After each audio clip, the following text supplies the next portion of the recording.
On behalf of Namita Gokhale, William Dalrymple, and all my colleagues at Teamwork Arts, welcome back to JLF's Brave New World. We're proud to share with you that we've crossed over 2.5 million views, and this wouldn't have been possible without the involvement and participation and appreciation of all our viewers from across the world. And thank you for your comments and your questions and your WhatsApp messages and emails to us. As we lead into the 100th episode next week, we would love you to send us a short video perhaps from as to how JLF's Brave New World has impacted your worldview. And you can do this either through email on contact@teamworkarts.com or via WhatsApp on our WhatsApp number +91 989 1155107. JLF's Brave New World brings together the world's best writers, including Nobel laureates, Booker, Pulitzer, Commonwealth, Sahitya Parishad award-winning writers, to share their ideas, innovations, and learnings. All our sessions are available to view on our Facebook page, JLF LitFest, or on our YouTube channel, Jaipur LitFest JLF. Our official radio partners is Red FM, Bajate Raho. Our session today is The World's War, Forgotten Soldiers of Empire. David Olusoga in conversation with Yasmin Khan. They describe how Europe's Great War became the World's War, a multiracial, multinational struggle fought in Africa and Asia, as well as in Europe, which pulled in men and resources from across the globe, especially India.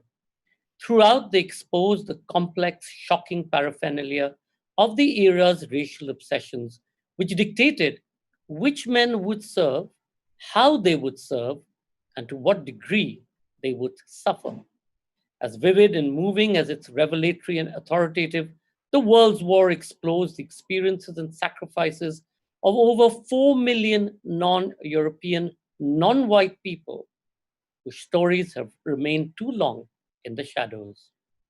Olusoga has been a prominent commentator on the Black Lives Matter movement and will also make references to recent events in America and in the United Kingdoms following the deaths of George Floyd and the toppling of the statue of Edward Colston in Bristol, very close to where he lives. And of course, the wider question of what to do with the legacy of colonialism. David Olusoga is a British Nigerian historian, producer, and presenter.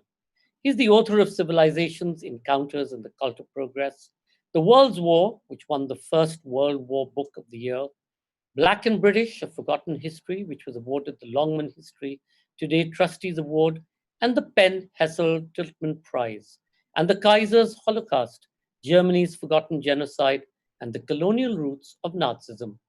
His work as a presenter includes Civilizations, Black and British, A Forgotten History, The World's War, House Through Time, and the BAFTA-winning Britain's Forgotten Slave Owners. His latest book is A House Through Time.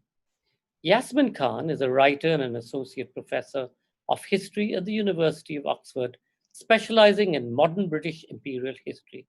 Her most recent book was The Raj at War.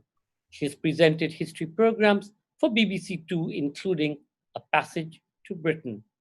Please do remember to comment and ask questions by typing it into the comment section below. And in case any of you drop off due to bandwidth issues, you can find us on our YouTube channel, Jaipur LitFest JLF. And remember, if we drop off, just hang in there and we'll be right back.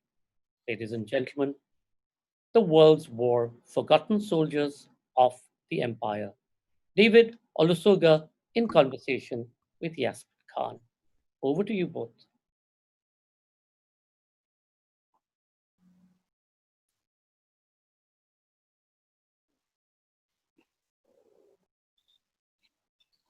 Thank you very much, Sanjoy, and it's a great pleasure to see you, David. I have to say this is one of the highlights of the past couple of months for me, being able to sit on my sofa near Oxford and be able to talk to you about these subjects, particularly at this moment when you're in Bristol against the backdrop of kind of really momentous changes which seem to be happening in reappraising British history at the moment.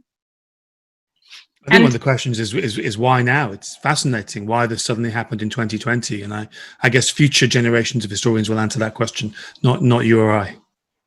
But do you have any sense of why we're having this reappraisal now? What is it that is driving the kind of statues are coming down today? You and I both signatories to a letter to the newspaper about reforming the citizenship test that the UK has as a mandatory part of its curriculum for people who are coming into the UK. No, is there something about what's happened with COVID that has kind of produced this effect, or is it really about George Floyd? What is it that's made this moment so kind of febrile? It's really hard to work out what is different about 2020 to 2019. George Floyd's murder, depressingly, was not the first. It wasn't the first to be broadcast. It wasn't the first to inspire the Black Lives Matter movement. It wasn't the first to inspire protests and even violent protests. Most of these campaigns pre-existed. Most of these issues, you and I have signed letters to other things previously and been involved in campaigns. All of these issues are, rather old. The statues issue blew up in 2018 and has come back in 2020. So the only thing I can see which is different is the pandemic. And I wonder whether the pandemic did a couple of things. It kept old people off the streets, so young people could dominate the public space, and their issues and the things that they care about were what dominates the world of demonstrations and protests. If you compare the Black Lives Matter protests in Britain, which seem to have been the biggest protest against racism in British history, compare them to the Brexit protests of last year, and what you see in the Brexit protests is lots of people kind of my age, much older. Now look at the Black Lives Matter. It's kids in their 20s and teens. Sometimes it's school children organizing these organizations, these demonstrations. The only thing that seems to be different is that COVID gave them the streets. It kept people like of my generation off the streets. And it also created a spotlight because it demonstrated the inequalities that are the manifestation and the product of slavery, of colonialism, of the racism that was born of both. And so at a time when this disease did not act with equality, despite all of the ways people presumed, what the disease did instead, and is still doing, is it demonstrated inequalities. So at the moment those inequalities were demonstrated, the floor was handed over to young people. That to me is that's the best theory I've got. And it's really plausible. And I think the whole idea about generations is fascinating because, to lead us into thinking about the war as well, I hear all the time from young people, we get taught at school about the First World War and the Second World War, we get taught British history, but it's not representing global history, and it's not explaining how Britain came to be the place it's in now and where it fits in the world. And I think, in that respect, the wars seem to be a very important part of that reappraisal of British history that young people in particular are kind of wants, and there's a sort of yearning to have that. And so I think your work and the World's War is sort of really is part of that reappraisal, which is actually making available work to people who really want to know those stories, those global history. I think that's very true. I think there's a generational shift because, well, both of us make TV programs, and the thing if you make TV programs is people recognize you and they stop you in the streets. And I'm sure you get exactly what I get, Yasmin, which is young people who feel let down by the curriculum they're taught at school. They know that the stories that make sense of their backgrounds and their family histories, why they are in Britain, what their long familial connection to Britain is, they feel that that's not being taught at school. And you have this very strange doublethink in Britain, a country that likes to boast about the size of its empire and yet wants to pretend that those 4 centuries of imperial rule had no impact on Britain. And it's almost like you can't have it both ways. Either you can remind everybody all the time that this was, by one way of measuring, the largest empire the world's ever seen, or you can say, no, it was an accidental empire that had no real impact on Britain. And there is an urge to try and have it both ways. That's what I really like in the book, is that you're really putting the First World War squarely in a global context. So for people who haven't read it, it talks all about the 4 million non-white troops who are involved in sustaining and keeping going the First World War, but often in very exploitative ways. They involve non-combatants, but also soldiers from Africa, from India. You have Chinese labourers, and it it's just such a reminder. I think you say that the First World War has been diminished in our imagination by just making it something that happened on the Western Front among Europeans, rather than sort of thinking about it in this broader context. During the filming of the TV series that went along with the book, you must have gone to some places that were associated with the war. Were there particular things places where you went, or particular things you saw that really stuck with you about that? Well, it was strange. I mean, I see the First World War as one of the things that I specialize in. I'm trying to, now that the centenary is over, I'm kind of trying to retire from the First World War. So I've made a lot of television programs, both as a producer and as a presenter, about the First World War. And I've been to all of those areas of France and Belgium where the Western Front ran through. But there were places that I'd never been able to go to because the programs I'd made had never been interested in those combatants and those figures. So to go to a Chinese cemetery on the coast of Belgium and see hundreds of Chinese graves of people who lived short lives that came to an end because of bombardments or disease or Spanish influenza, who came from China. And whose graves are tended by the Chinese government still, with two Chinese lions, so dragons, at the center of the gate of the cemetery. That was a place that my sort of many years of studying the First World War had never taken me to.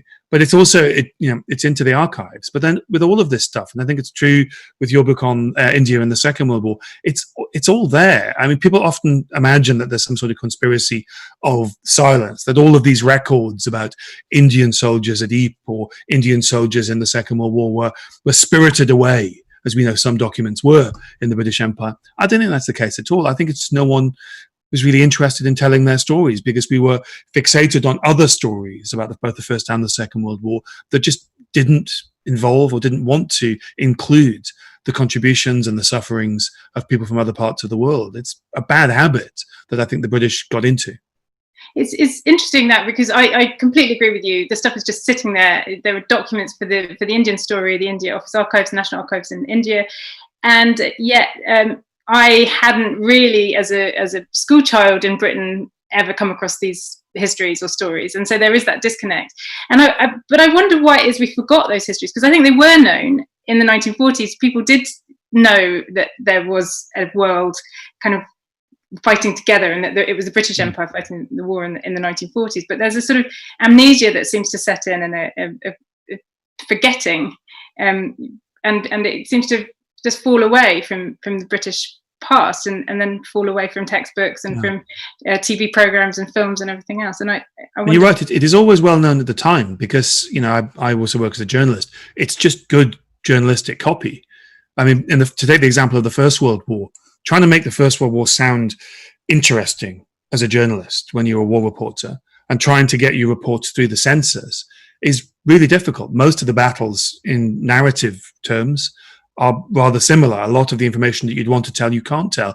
So the existence of these, huge reservoirs of men and some women from all over the world it's just brilliant color for newspapers. So there's endless reports.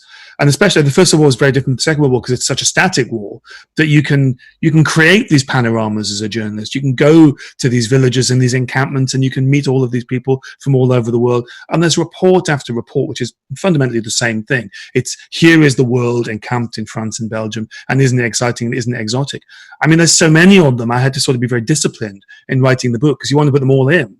So not only was it well known at the time, it was celebrated at the time, and it was, if anything, over-reported at the time, which raises the question for both conflicts: when and how did the erasing and the whitewashing take place?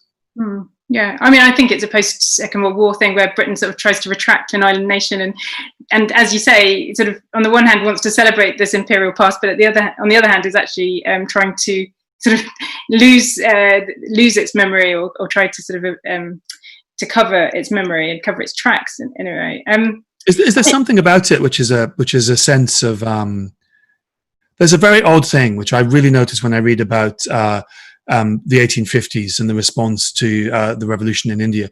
There was a genuine sense that people rising up against British rule are ungrateful.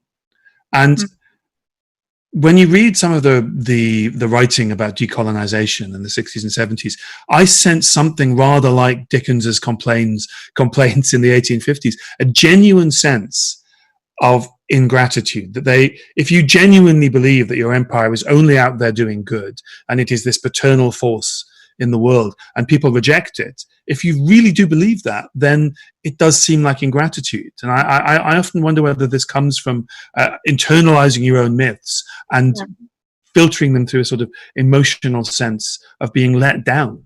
Yeah, I mean, I think that you absolutely see that in people like Enoch Powell, but also in Churchill too. I mean, around the Indian War, the Second World War, of course, Churchill was just fuming with India because of the Quit India movement and because of 1942 and Gandhi's resistance to fighting that war. And you can just see he's sort of dripping with fury at the idea of these sort of ungrateful natives who've somehow not fought that war. I was struck in your book by the idea that Churchill was one of the advocates for bringing Black African soldiers to the Western Front. And I didn't know that, and I thought that sort of it is really intriguing, because you would think that he might not be, but he at the same time it points out all these contradictions about this demographic problem that exists during the First World War, of how you get enough manpower to fight it. And it shows also that problem of when you have allies who have their own empires, or their own, in the case of the United States, their own racialized societies, that you have disparities in how people of different races are treated by different empires. So the French bring their African soldiers, the tirailleurs sénégalais, to the Western Front from 1914 onwards. And not only do they allow them to fight the Germans, they in some ways push them into the front lines, into shock battalions. Their death rate is much higher, their casualty rate is much higher than most French divisions once the Western Front is stabilized. But the British don't do that. The British allow Indian soldiers to fight against the Germans on the Western Front and then withdraw them in 1915, but they never bring their armies from Africa to Europe. They bring West Indian soldiers to Europe, but don't let them fight in Europe. They let them fight in Palestine against the Ottoman Empire.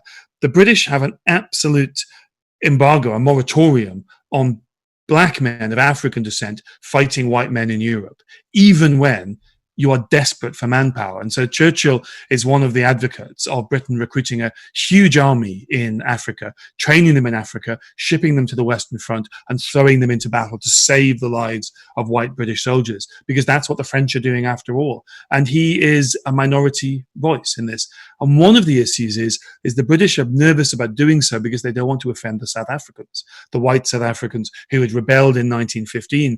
So the British are forced into a very impractical position, because the practical thing would be to do, if you are just looking for bodies to throw into the meat grinder, is to recruit Africans. They don't do that because they're worried about Boer opinion and white South African opinion after the war. So it's just this mass of contradictions of people being treated in different ways by different armies at different times on different fronts of the war. So it shows kind of the illogic and the irrationality and so much the chaos of racial systems, especially when you start compromising with them on because of the needs of a war.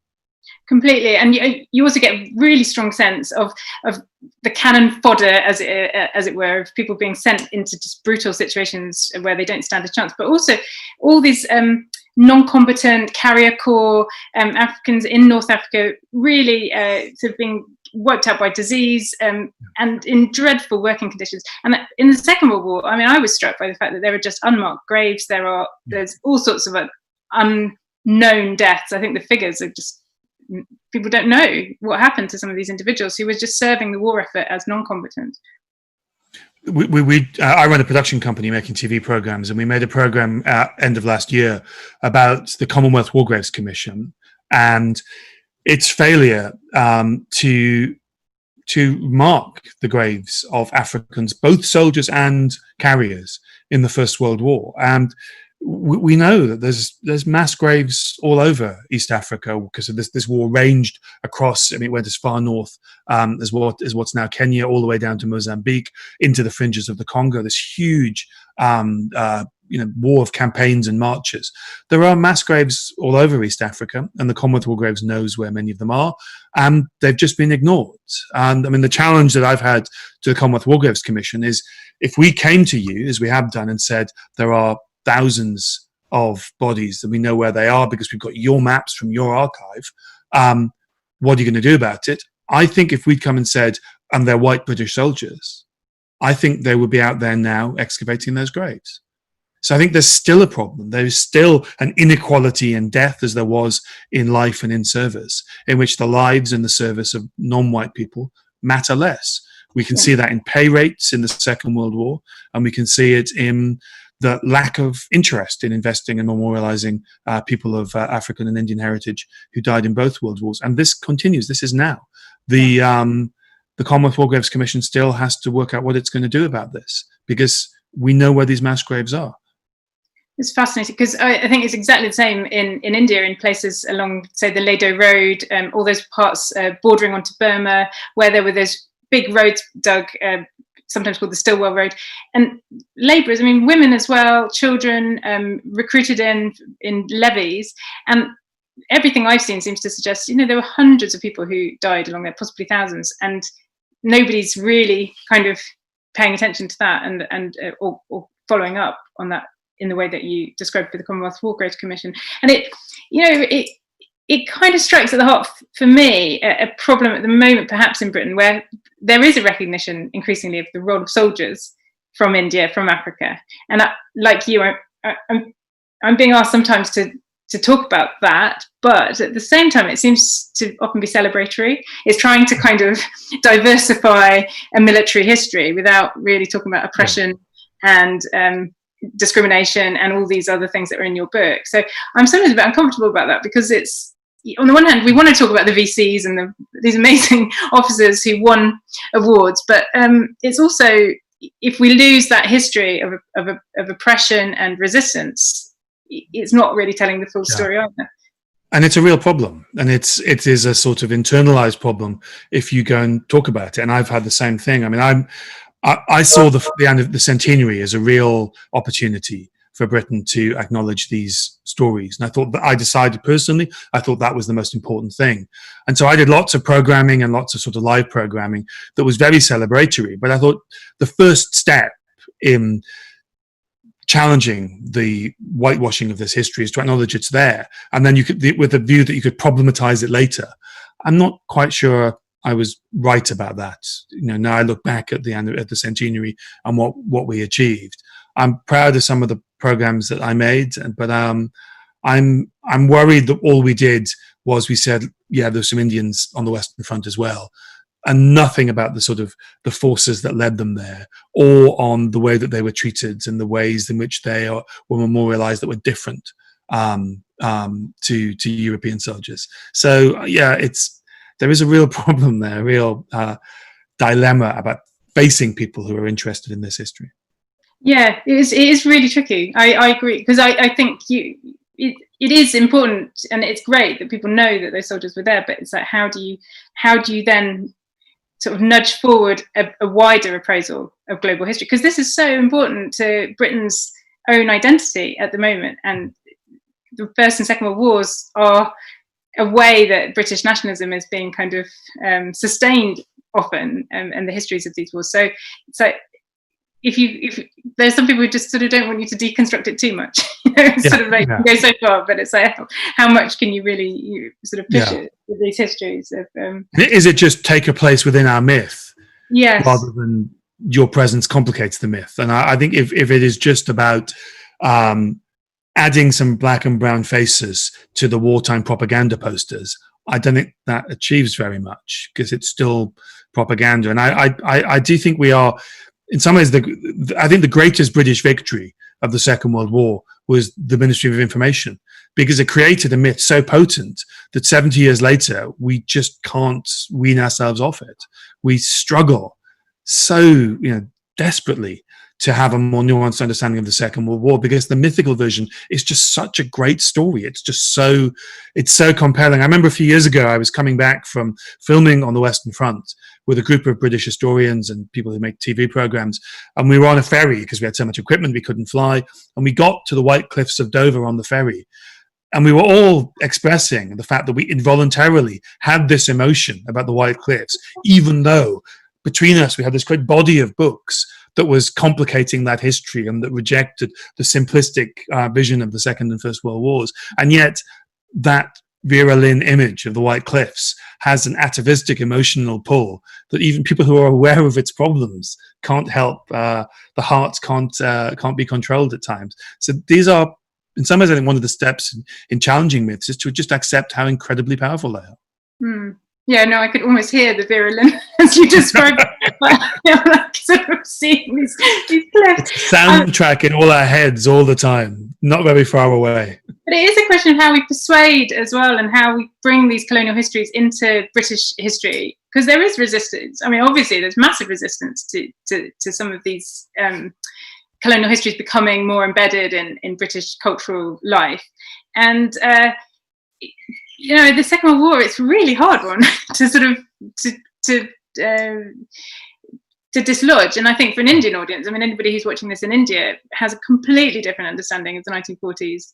It's all about the independence movement, of course, and Gandhi, and about Quit India movement. And the war there has been forgotten for different reasons. It's just sort of fallen away from that national story too. So, but I think in Britain, I wonder sometimes what countries do need myths, don't they? They do need some sort of base through to cohere around. So I kind of wonder if it will ever, if we'll ever see real kind of advance on that Second World War. Well, I think your work is much harder, because I think the Second World War is a much, much more central myth. I think the British tend to see the First World War as a tragedy, and the Second World War is this holy, sacred conflict that is about Britain's exceptionalism. Whereas the First World War, I think it's all just seen as a mess. The generals were all terrible. It wasn't really about anything.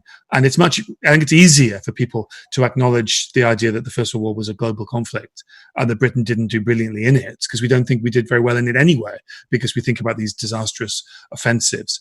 The Second World War is sacred in a way that the First World War isn't. So I think you're taking on a far bigger challenge than I am. I might enlist you. I think the literary power of the First World War is also something that has overwritten the war. And I think you said something about how the social, economic, this sort of hard, gritty detail about the First World War has just been completely sort of pushed aside in a lot of popular imagination by the Sassoon and Wilfred Owen and the poetry and all of that. And it's hard. That struck me. I was in a bookshop in Ypres in Belgium, and there was on the shelf as many books about the dozen or so war poets as there was about the rest of the war. And so those handful of mainly middle class, or almost exclusively middle class voices, they are better known than the 4 million non-white people who took part in the war. So it's so skewed towards the literary war. Now that's partly because they're incredibly powerful and visceral poems, and they should be celebrated.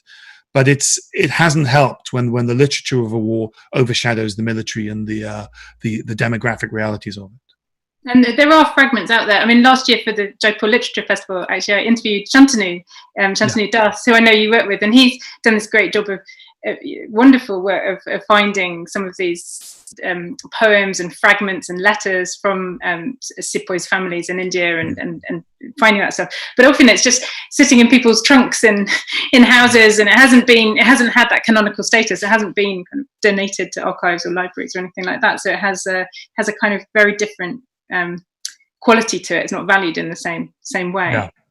And it's so beautiful, and some of that stuff is so powerful. And what does it mean to be an Indian sepoy from Kashmir and finding yourself on the Western Front, an alien place to anyone, but an alien place in a continent you've never set foot on, in a country you've never heard of, with languages you don't speak? It must have been the ultimate form of disorientation to have been in the British Indian Army on the Western Front, especially when your white officers very often get killed and there is literally no one who speaks your language. It is I struggle to think of a more disorientating existence.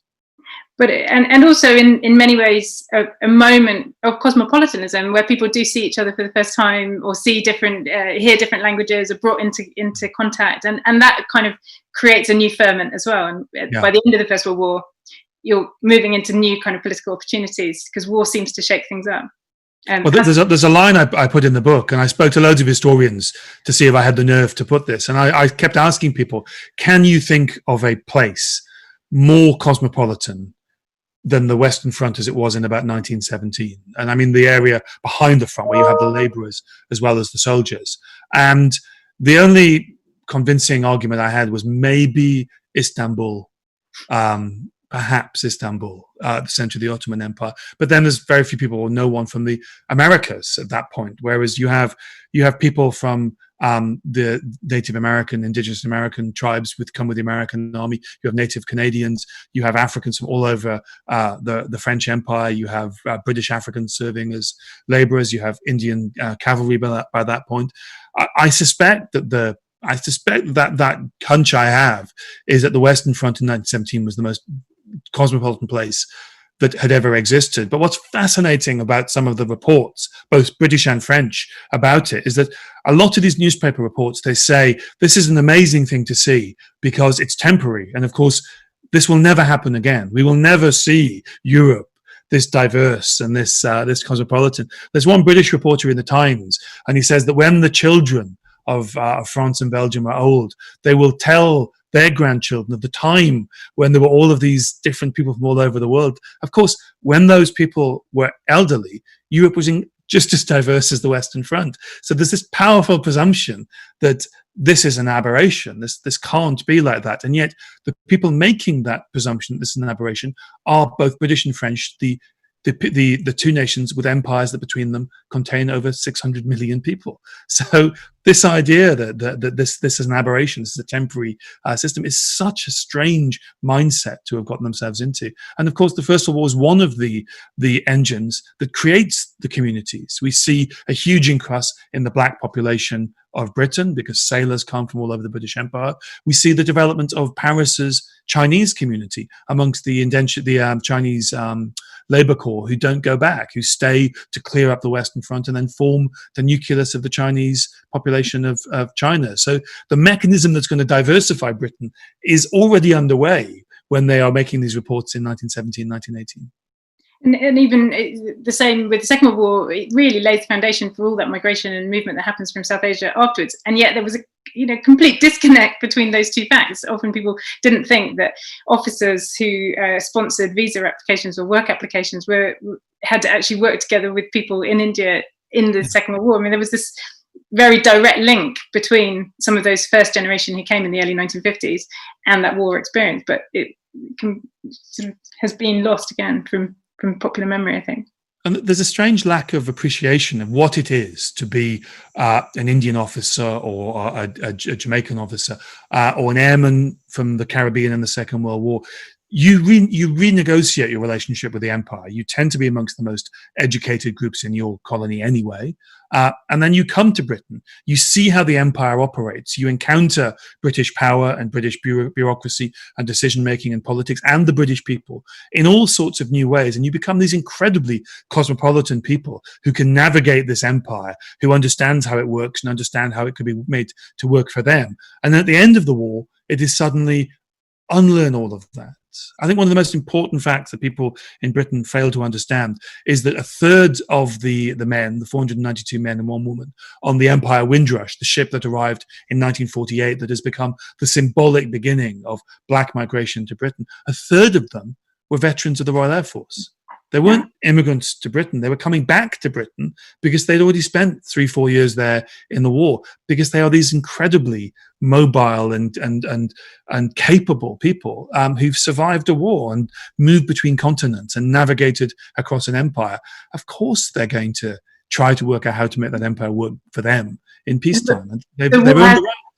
War has sort of the potential to liberate, as well as all the oppression and misery that it brings, somewhat like our moment of COVID at the moment too. Yeah. I've questions here. So Suchdev asks, How easy is it to rummage information or research for these books? After all, you might interview people in their late 80s or 90s. You might revive their long discarded memories. So it's sort of a question about, I suppose, talking to people as well as looking in the archive and interviewing people, and how well, yeah, and sadly, when I was a young TV producer, I interviewed a lot of veterans of the First World War, all white British soldiers, and that was an incredible experience. And I kind of think, when my daughter's an old woman, the idea that her father interviewed people who were at the Battle of the Somme, will seem so incredibly distant and imaginable. And I feel incredibly fortunate to have those experiences. But what sort of breaks my heart now is thinking that we could have gone, when we're making those programs, we could have gone to Senegal, and we could have come to Calcutta, and we could have gone to Nanking, and we could have interviewed people who were also part of that war. Now, the BBC made a very famous series on the First World War in the 1960s, when hundreds of thousands of non-white people who'd served in the war were still alive. There was probably only a few hundred when I made the programs I made. And when I think about those missed opportunities, we never did interviews. There's one historian did interviews with the Tirailleurs Senegalais, the French West African soldiers. There's nothing on film. Yeah. There's a picture of an old West Indian guy with his French army helmet in his house I think in Senegal.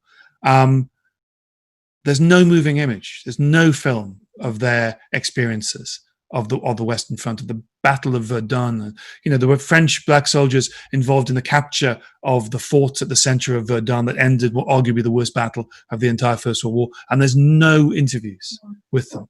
So while I hold my memories of interviewing white British guys who were at the Somme very, very, very tenderly, I'm slightly heartbroken that nobody cared to interview the men who they fought alongside. And there's still just about time for the Second World War, but even then you were really talking about the children, maybe the people who remember their parents going off or something like that. Yeah, there's some work being done on the Ghanaian and Nigerian soldiers who fought in Burma in the Second World War by a guy called Barnaby Taylor, but very little. And I make TV programs. It'd be really hard to convince somebody that this is a project worth doing and getting the money to do it, especially now that travel is so difficult. I've got a question from Sonia, who says, do you believe history runs in a cycle? Are there similarities between the war era unrest and what's happening, the rise in right-wing governments across the world now? So, I imagine perhaps the parallel would be the 1930s, even, the sort of rise of right-wing governments and the way that the world is running. I'm told off by historians whenever I say I can see patterns in history. But I think there's one theory which I do think is interesting, which is the argument that our nature as people means that we're very bad at remembering history beyond contact with a generation who went through it.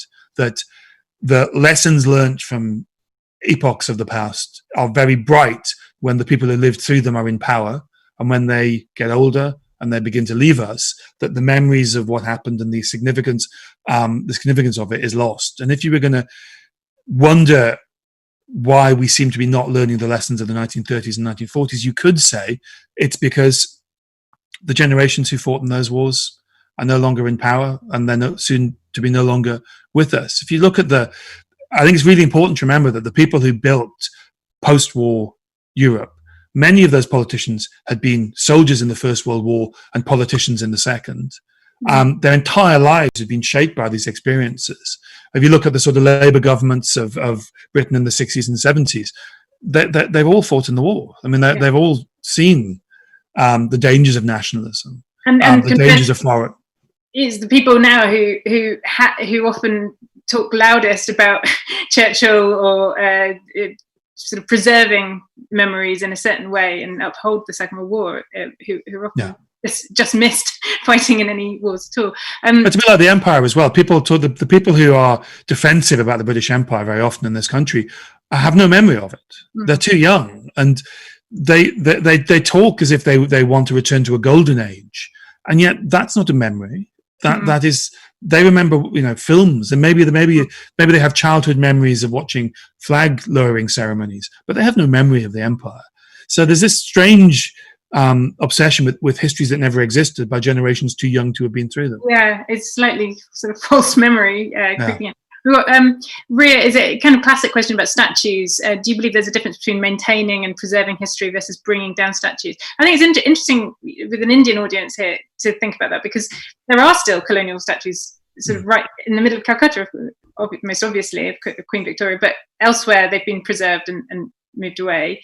But I think, you know, what we're seeing in Britain is a much more vociferous and urgent demand to take down things which symbolize something, which is, but actually it goes beyond obviously just the statue. It's a much more kind of complex and detailed debate about the kinds of stories that we're telling about our past and how we actually kind of think about it. But anyway, so Ria's just wondering, should we take them down? Really, I think that's the essence of the question. Well, I mean, I wouldn't dream of suggesting a policy for India where there's been so many different approaches to those statues. But I think it's important in Britain to reject this idea that to challenge the memorialization of men from the past is somehow anti-historical, or it is about rewriting or erasing history. I think this is a normal process that countries go to. I think it's a healthy process to go through. But what it's not is about histories, because statues aren't about history. Statues are about making a statement and ending debate about history. So when you put up a statue to a slave trader who was also a philanthropist, what you are saying is this man must be remembered as a philanthropist. And when you say nothing about his slave trading, you are erasing that history in favor of another.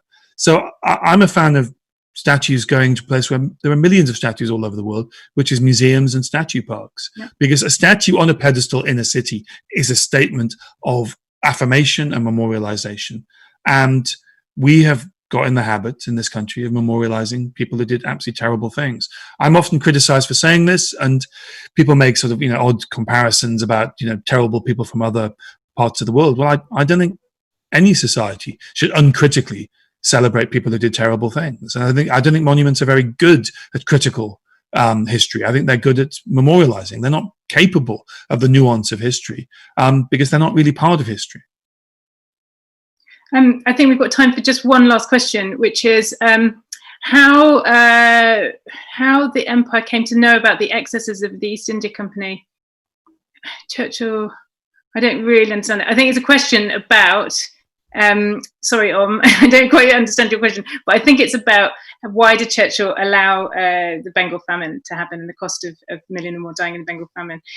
I think. Well, if somebody asked me that question, I'd phone up Yasmin Khan and ask her her expert opinion. So. There was a story on the BBC about it yesterday, yes, which was shown in India and in Pakistan. But I think the question there, I think, is Churchill's the next statue that people are also looking at, and just it's provoking discussion and debate and this reevaluation, which actually is absolutely essential in Britain at the moment, because there's so many people who don't want to have that and want that history to just stay fixed and unchallenged.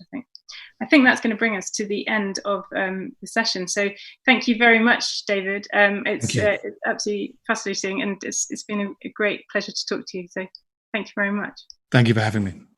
Thank you, David. Thank you, Yasmin. That was absolutely fascinating. And I think everybody would love to hang in there and listen to much more of what you both have been talking about and what's next in many ways, whether it's in Bristol or in London, or in the uncovering of the graves across Africa, the mass graves across Africa or Europe. Because if we don't do that and we don't understand the histories like both of you have said, then of course we will be committed to repeating them again as we do again and again and again. But thank you both, and that was absolutely fascinating. And sorry we couldn't take all the questions that were posed to them, but if you want, we'll send them over to Yasmin and David to answer. And thank you all for watching, and thank you to our official radio partner, Red FM Bajate Raho. And do log on for our next conversation at 8:30 p.m., which is Anita Nair, a writer school. This is conversation with the multifaceted best-selling author Ashok Ferry. She takes us through the inspirations and teachings of her creative journey, spanning from the anchor of her Malayali roots to the range of her prolific literary repertoire, spanning from fiction and poetry to children's books and travel writing, to the fundamental nature of all writers and all those who strive to tell stories. See you at 8:30. Guys, that was brilliant. I mean, I really enjoyed that.